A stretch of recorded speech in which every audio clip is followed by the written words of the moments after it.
A partilha de recursos do pré-sal entre estados e municípios. Regras aprovadas na Câmara vão estar esta semana em análise na Comissão de Assuntos Econômicos aqui do Senado. As privatizações vão ser tema de debate na Comissão de Direitos Humanos. Correios, Eletrobras e Casa da Moeda estão entre as estatais que o governo pretende vender. E a busca por segurança nos veículos. O projeto exige testes de impacto para veículos vendidos no Brasil. Hoje é segunda-feira, 14 de outubro, e esses são os destaques do Senado Notícias, que começa agora.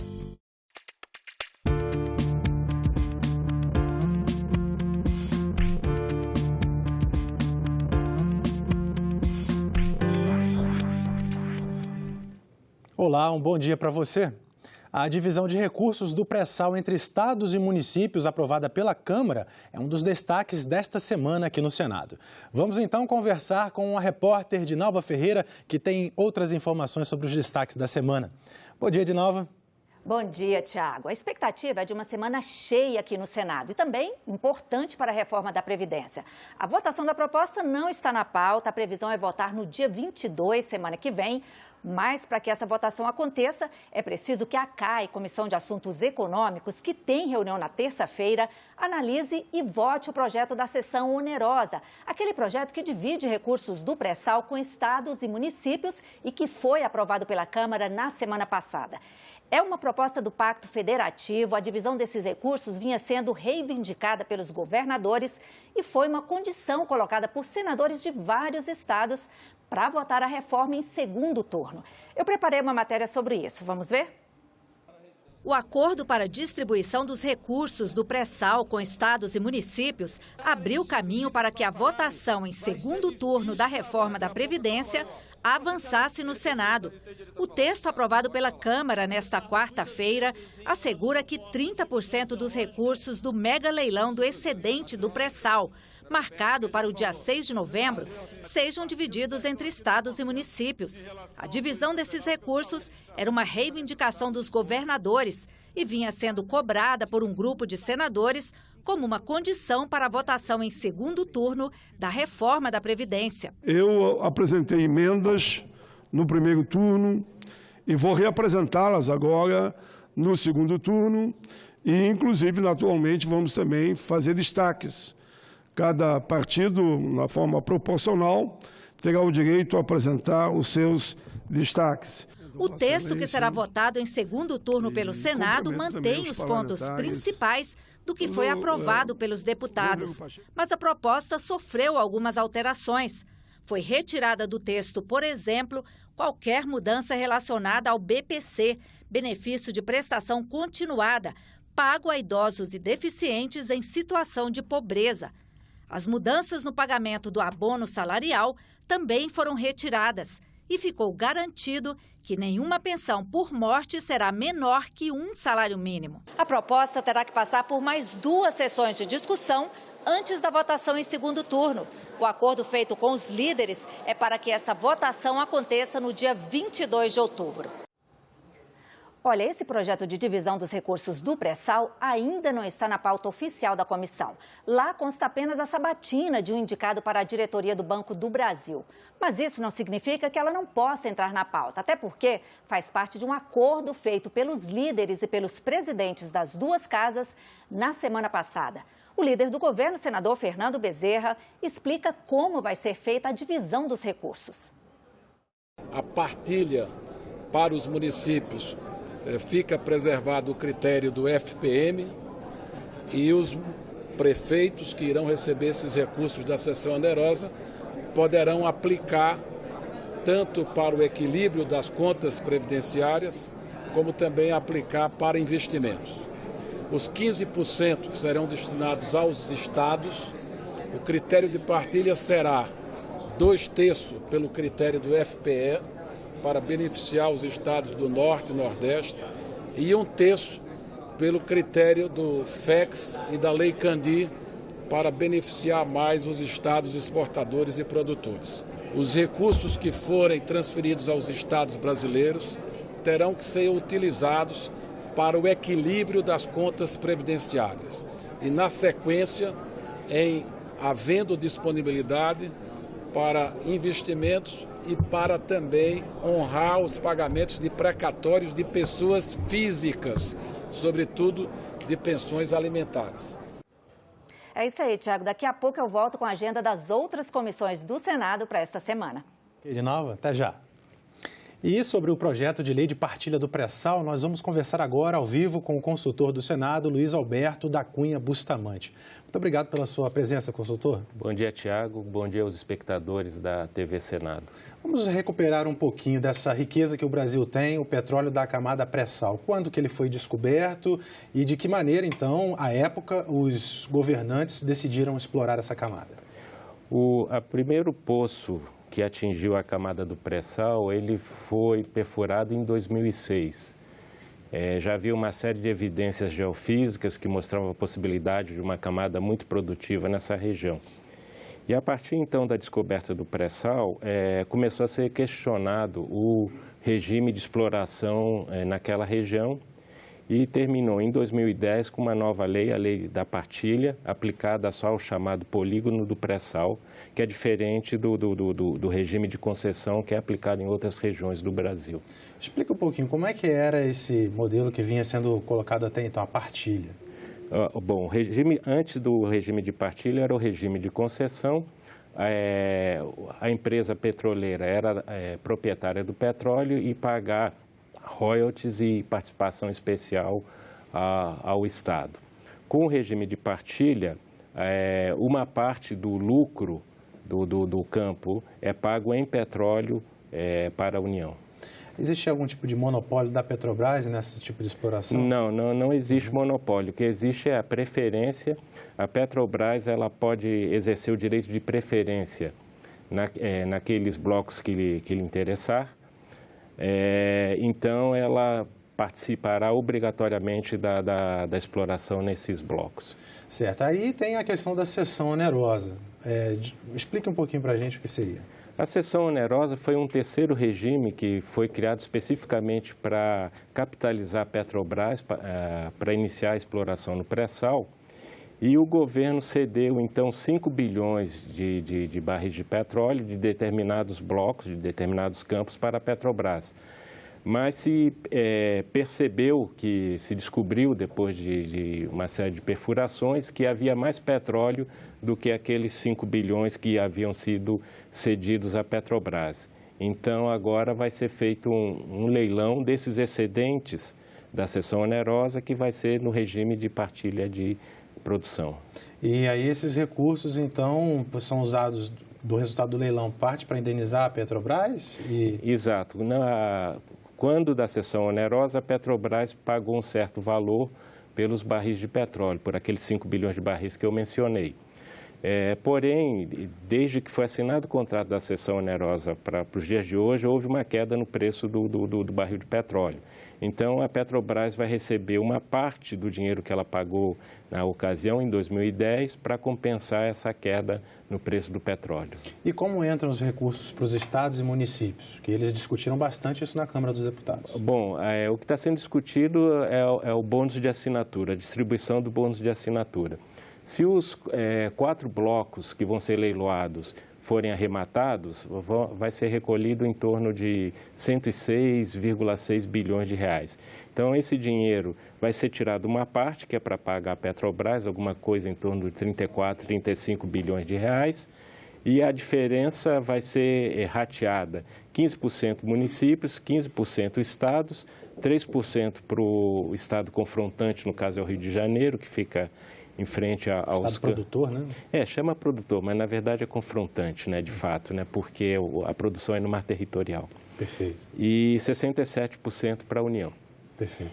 E então, lá na Câmara dos Deputados, houve alguma alteração mais substantiva no projeto inicial lá? Havia a PEC 98, né, que saiu aqui da Câmara, aliás, do Senado, desculpe, e foi para a Câmara, virou a PEC, se não me engano, 152. E o Senado tinha decidido que a distribuição aos estados seria via FPE, pelos critérios do Fundo de Participação dos Estados e do Distrito Federal. e nos municípios seria via o Fundo de Participação dos Municípios. Essa era, principalmente para os estados do Norte e Nordeste, era muito vantajoso, porque os critérios do FPE, eles favorecem os estados mais pobres.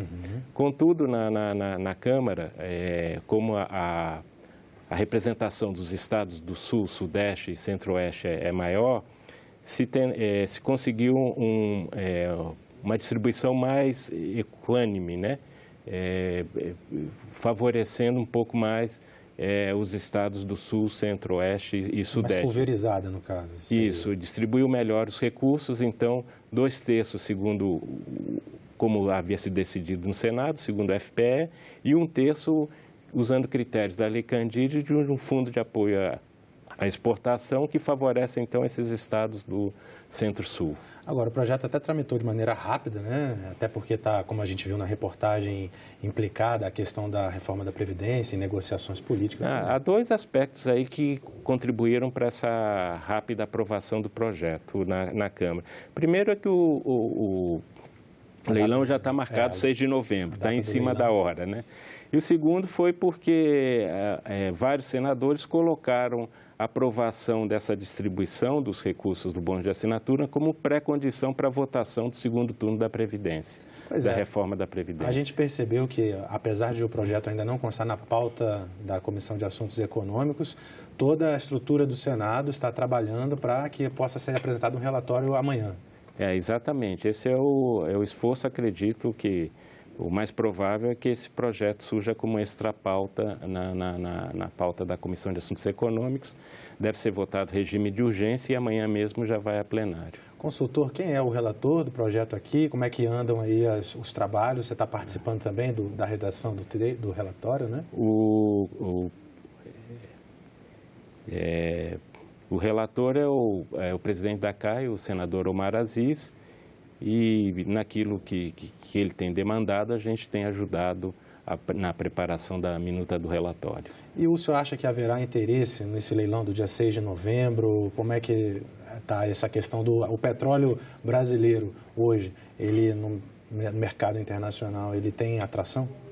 A expectativa com relação ao leilão é muito positiva, né? Nós tivemos na semana passada um leilão no regime de concessão, em alguns campos em torno do pré-sal, fora do pré-sal mais próximo, né, aos limites do polígono do pré-sal, receberam ofertas bastante elevadas. Então, a expectativa é positiva com relação ao resultado do leilão, evidentemente garantida a segurança jurídica. Então, é necessário resolver rapidamente todas essas pendências, né, que dizem respeito à distribuição de bônus e etc. E sim, o Brasil tende a ocupar um espaço maior dentro do mercado de petróleo. O Brasil vai se tornar, já é um exportador de petróleo hoje e vai se tornar um exportador maior ainda na década de 20.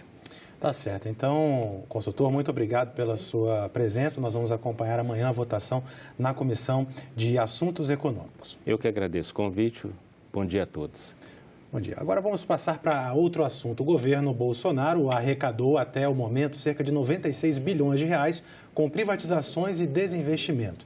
Neste domingo, o presidente Jair Bolsonaro disse em uma rede social que a meta de desestatizações para esse ano já foi superada. E vamos então saber, porque hoje a Comissão de Direitos Humanos debate as privatizações. Vamos ver uma pequena matéria sobre este assunto. Correios, Eletrobras, Casa da Moeda, parte dos serviços das loterias e pelo menos mais 10 estatais estão listadas pelo governo entre as que podem ser privatizadas. A BR Distribuidora de Gás e Combustíveis e outras 7 já foram. Dos 96 bilhões de reais arrecadados, apenas 6 bilhões ficaram disponíveis para o governo. A maior parte do dinheiro entrou nos cofres de empresas como Petrobras e a Eletrobras. Atualmente, o governo tem participação em 637 empresas no país e também trabalha para conceder a administração de estradas, portos e aeroportos. Então, vamos saber mais detalhes desse debate hoje na Comissão de Direitos Humanos. Vamos conversar ao vivo com a nossa repórter Isabela Dutra. Bom dia, Isabela. Bom dia, Tiago. Bom dia a todos. A reunião de hoje faz parte do ciclo de debate chamado Previdência e Trabalho, que a Comissão de Direitos Humanos vem fazendo toda segunda-feira. Senador Paulo Paim, o senhor presidente da comissão, e foi quem idealizou esse ciclo de debates. O foco hoje são as privatizações. Nós temos uma enorme preocupação, né? O governo ataca em todas as áreas, quer privatizar. Agora anunciou 17 estatais, entre elas Eletrobras, Correio e tantas outras. Ao mesmo tempo, o jornal O Globo publica hoje matéria de capa que diz que os grandes empresários, bancos, devem para a União em torno de 2,5 trilhões, pode chegar a 3 trilhões. Ora, eles dizem, não, mas isso a metade não dá mais para cobrar. Mas se cobrasse só a metade, já seria 1,5 trilhão.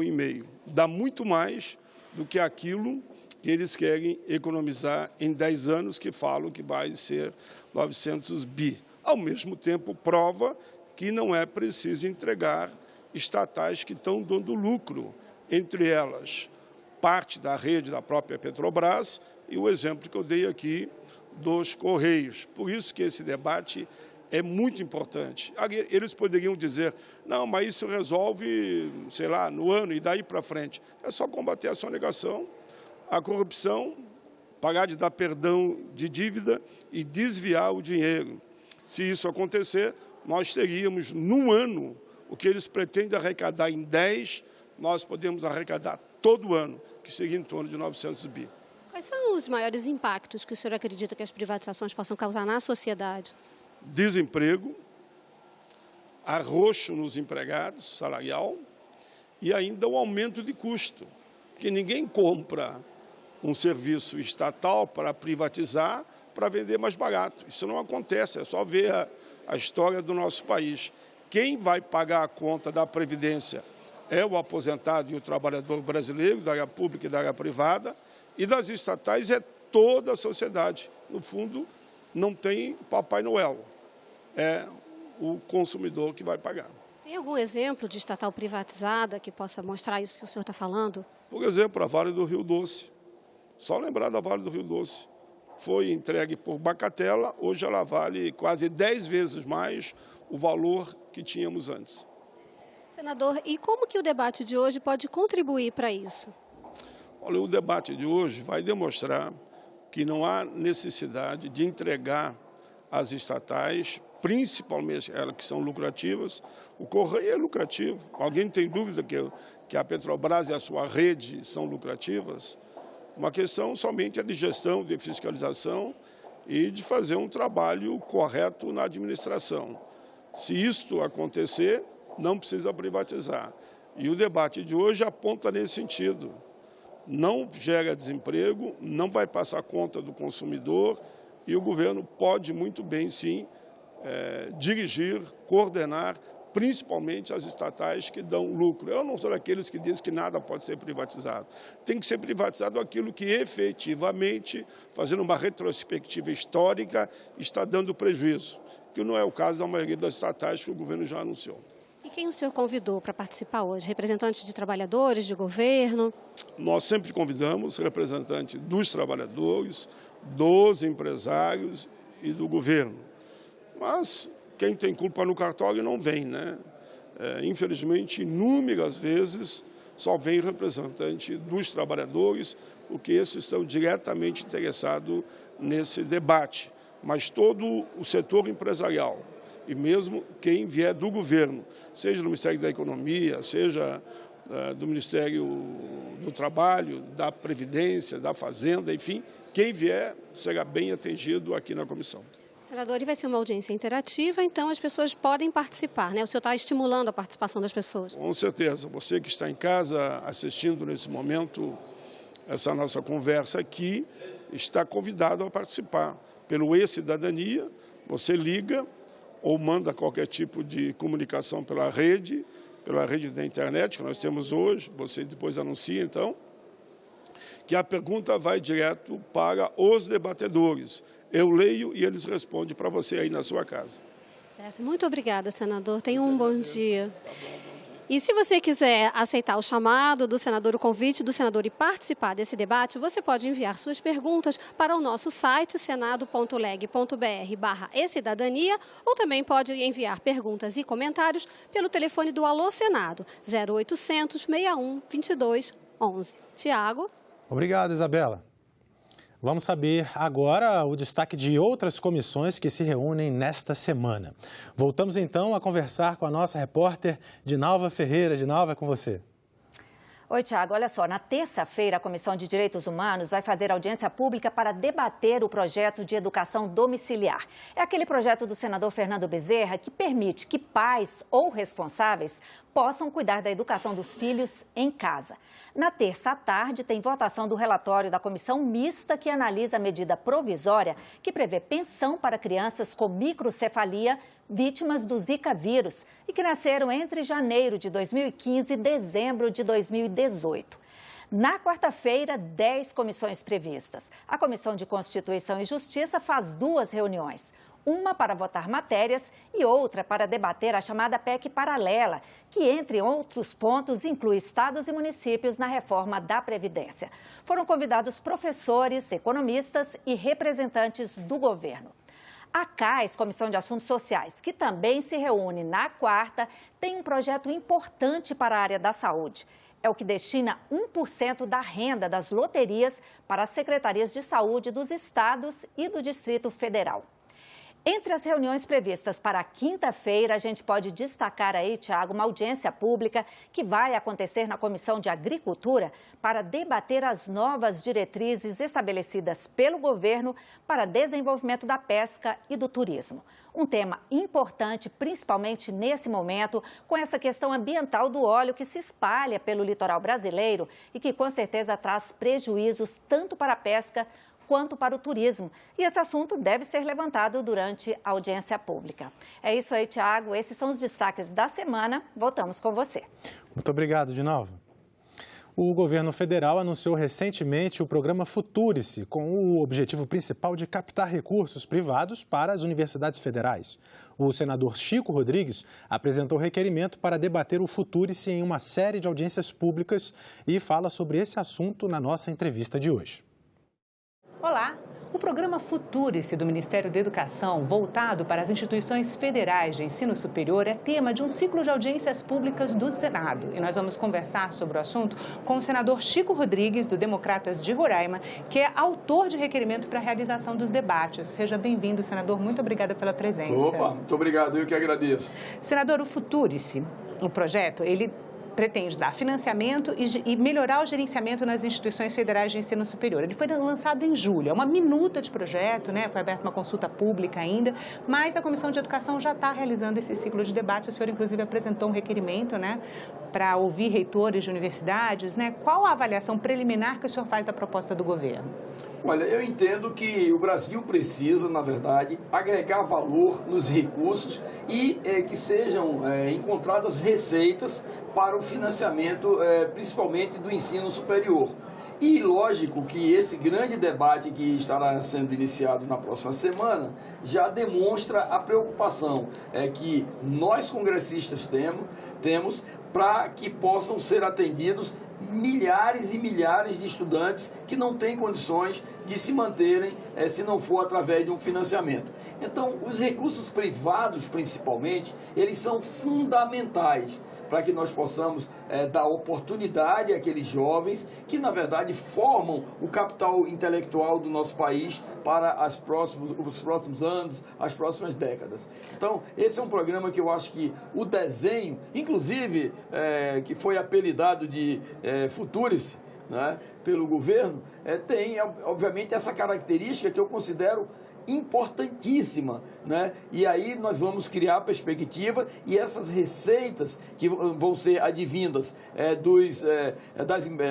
dos contratos privados, obviamente vai incorporar valor. Então vamos voltar um pouquinho atrás e explicar o que é o projeto em termos de financiamento, em termos de construção de parcerias com a iniciativa privada, o que ele está prevendo para aumentar o aporte de recursos nas instituições federais de ensino? Olha, na verdade, as empresas privadas, esse capital privado, ele pode participar de uma forma proativa.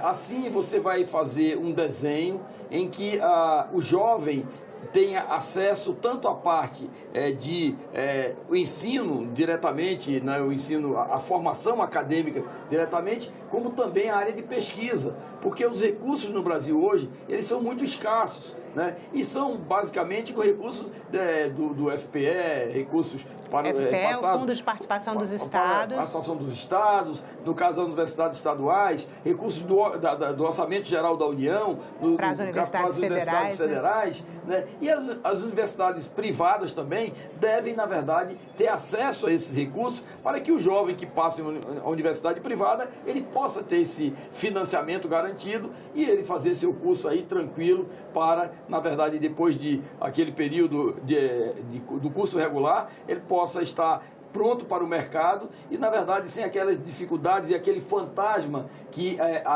amedronta muitas vezes jovens que, cheios de sonhos, não têm a oportunidade financeira de frequentar uma universidade. Senadora, a comunidade acadêmica, nas instituições federais de ensino superior, reitores, associação de dirigentes de instituições, técnicos, eles dizem que não participaram da elaboração da proposta, né? A Comissão de Educação, nessa série de audiências públicas, ela pode ser o palco desse debate para o Futurice entre a academia, o governo? Como é que o senhor vê essa questão?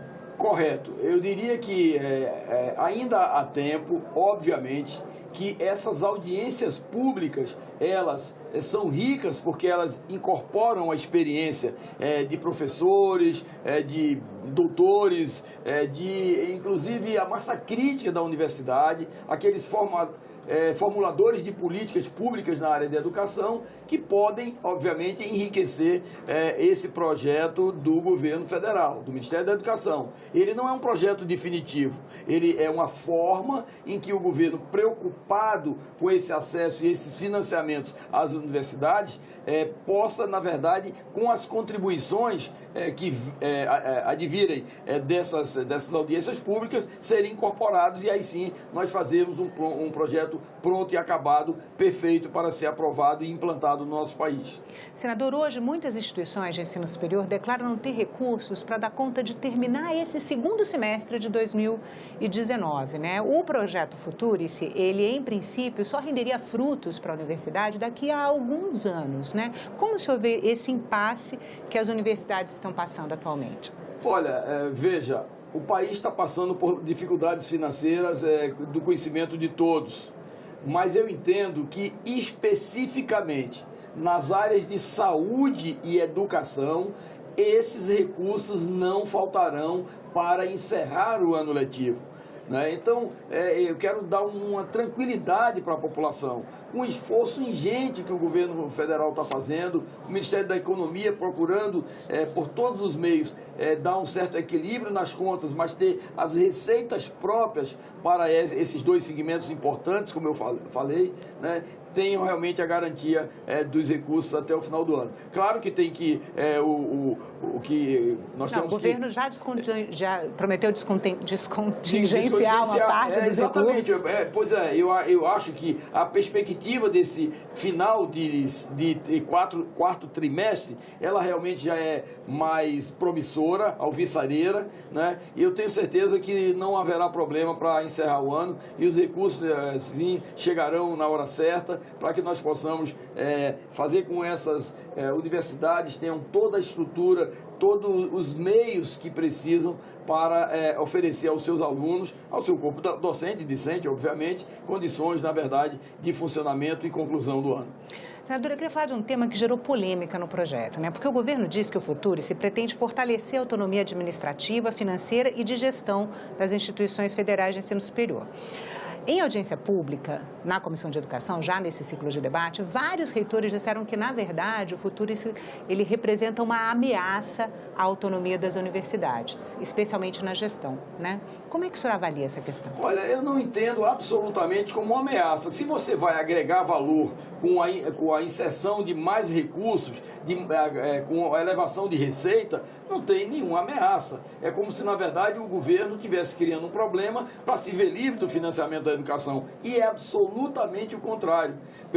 O que nós entendemos é que, com a aplicação desse projeto, esse financiamento às universidades, através principalmente de recursos privados, vai agregar valor. Se o Estado coloca 1 milhão e esses recursos privados são de 500 mil reais, por exemplo, você vai somar A mais B. Então, em termos de ameaça, eu acredito que não existe hipótese alguma. Até porque a educação, na verdade, eu acho que é o lado mais importante dos investimentos do governo federal. Então, a preocupação dos reitores, nós respeitamos a preocupação deles, até porque são extremamente dedicados, né? Mas não se preocupem que o governo haverá, no tempo certo, na hora certa, fazer com que esses recursos sejam mantidos. Porque o que os reitores consideraram ameaça é a gestão passar a ser feita por uma organização social.